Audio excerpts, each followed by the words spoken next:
Morning.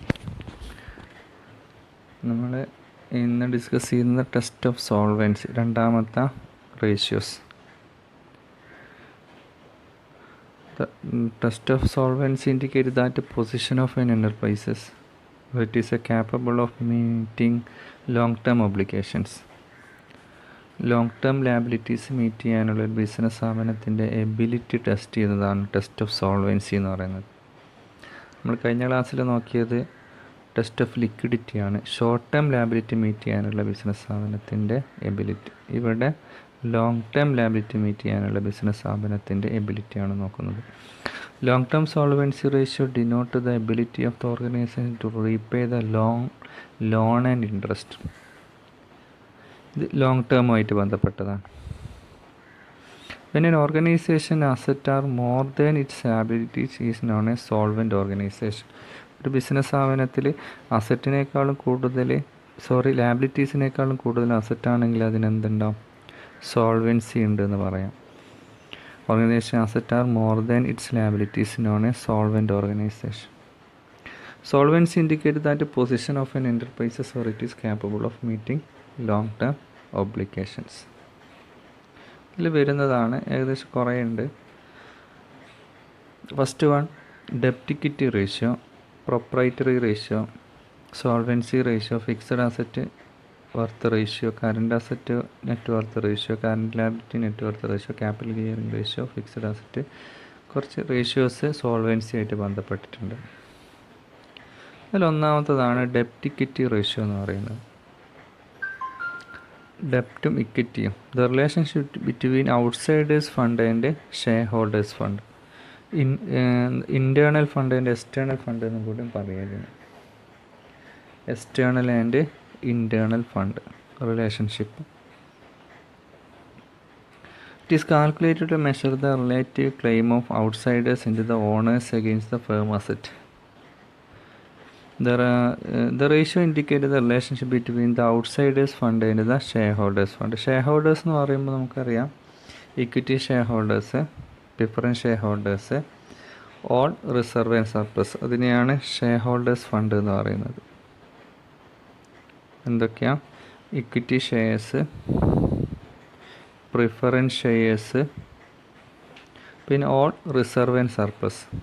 ഇതൊക്കെയാണ് share holders fund വരുന്നത്. Outsiders fund എന്ന് പറയുന്നത്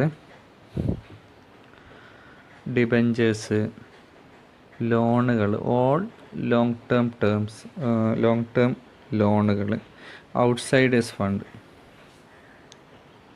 ഇതിൻ്റെ സ്റ്റാൻഡേർഡ് 2:1 ആണ് പറയുന്നത്. അത് പ്രൈവറ്റ് കമ്പനി ആണെങ്കിൽ 2:1, ഈ പബ്ലിക് കമ്പനി ആണെങ്കിൽ 1:1 ആണ് ഇതിൻ്റെ സ്റ്റാൻഡേർഡ് വരും. അതായത് ഔട്ട്സൈഡേഴ്സ് ഫണ്ട് 1 രൂപയാണെങ്കിൽ ഷെയർ ഹോൾഡേഴ്സിൻ്റെ ഫണ്ട് എത്ര വേണം? 1 രൂപ. ഇതാണ് പബ്ലിക് കമ്പനിയിൽ വരുന്നത്. ഇനി 2:1 ആണെങ്കിൽ ഔട്ട്സൈഡേഴ്സിൻ്റെ ഒരു 2 ആണെങ്കിൽ ഷെയർ ഹോൾഡേഴ്സിൻ്റെ ഫണ്ട് എത്ര വേണം? 1 രൂപ. ആ രീതിയിലാണെങ്കിലായിരിക്കും അത് ഐഡിയലായിട്ട് വരിക.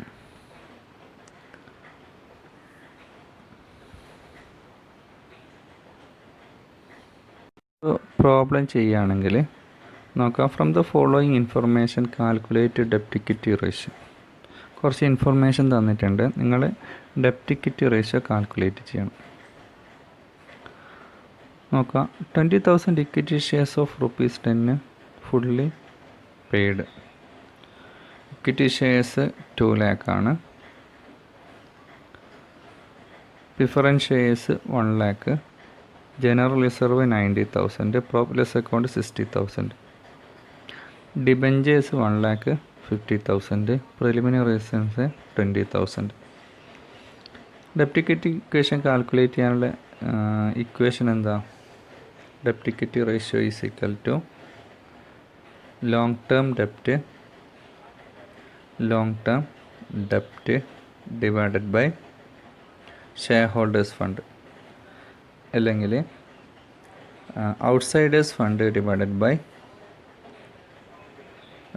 Internal fund. ഇവിടെ നോക്കാം.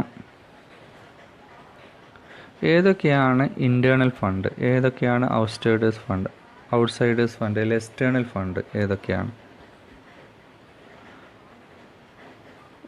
ഇതിൽ ഡിബഞ്ചർ മാത്രമേ എന്തുള്ളൂ ഔട്ട്സൈഡേഴ്സ് ഫണ്ടുള്ളൂ. നമ്മൾ ഇക്വേഷൻ എഴുതുമ്പോൾ external fund divided by internal fund or long term ഡെപ്റ്റ് divided by equity fund, share holders fund. അപ്പോൾ എത്രയൊരു 1,50,000 ആണ് external fund divided by internal fund അല്ലെങ്കിൽ ഷെയർ ഹോൾഡേഴ്സ് ഫണ്ട് ഏതൊക്കെ വരും?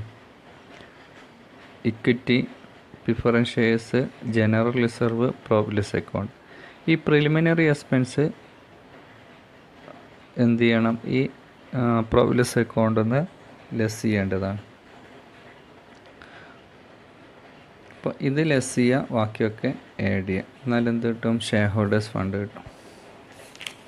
ചെയ്താൽ നിങ്ങൾക്ക് കിട്ടുന്നത് 4,30,000 ആണ്.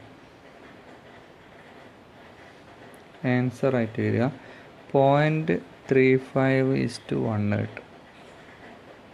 ഇൻഡിക്കേറ്റ് ചെയ്യുന്നത് every 1 rupees there is a debt 0.35. Equity fund 1 രൂപ ഉള്ളത് അല്ലെങ്കിൽ ഇൻറ്റേർണൽ ഫണ്ട് 1 രൂപയും എക്സ്റ്റേണൽ ഫണ്ട് 0.35 ആണ്. ഇതാണ് ഇത് ഇൻഡിക്കേറ്റ് ചെയ്യുന്നത്. നോക്കാം, അത് നിങ്ങൾ ഇതിൻ്റെ ആൻസർ ചെയ്യുമ്പോൾ അത് equation എഴുതിയെടുക്കാം. ഡെപ്റ്റ് equity ratio long term ഡെപ്റ്റ് divided by share holders fund. ഇത് നിങ്ങൾക്ക് outsiders fund divided by internal fund എന്നുമാണെങ്കിൽ എഴുതും. ഡിബഞ്ചേഴ്സ് ആണ് എന്ത്? ഔട്ട്സൈഡേഴ്സ് ഫണ്ട് അല്ലെങ്കിൽ ലോങ് ടേം ഡെപ്റ്റ് 1,50,000 ആണ്. ഇൻറ്റേർണൽ ഫണ്ട് അല്ലെങ്കിൽ ഷെയർ ഹോൾഡേഴ്സ് ഫണ്ട് 4,30,000 ആണ്. അതിൻ്റെ ആൻസർ 0.35:1 കിട്ടും. The debt equity ratio indicates that for every ₹1 of equity there is a debt worth 35 paisa only. The debt equity ratio is far below the standard, hence the company is not satisfactory, is not financially sound. എന്ത് വേണം? ഇതൊരു satisfactory ആകണമെങ്കിൽ 1:1, public company ആണെങ്കിൽ 1:1, private company ആണെങ്കിൽ 2:1 ആണ് ഇതിൻ്റെ standard. അതിനേക്കാളും below ആണ്. അതുകൊണ്ട് answer the company is not financially sound. അതാണ് അതിൻ്റെ ഇൻ്റർപ്രിട്ടേഷൻ കൊടുക്കേണ്ടത്. ഓക്കെ, മനസ്സിലായെന്ന് വിചാരിക്കുന്നു. Okay, thank U.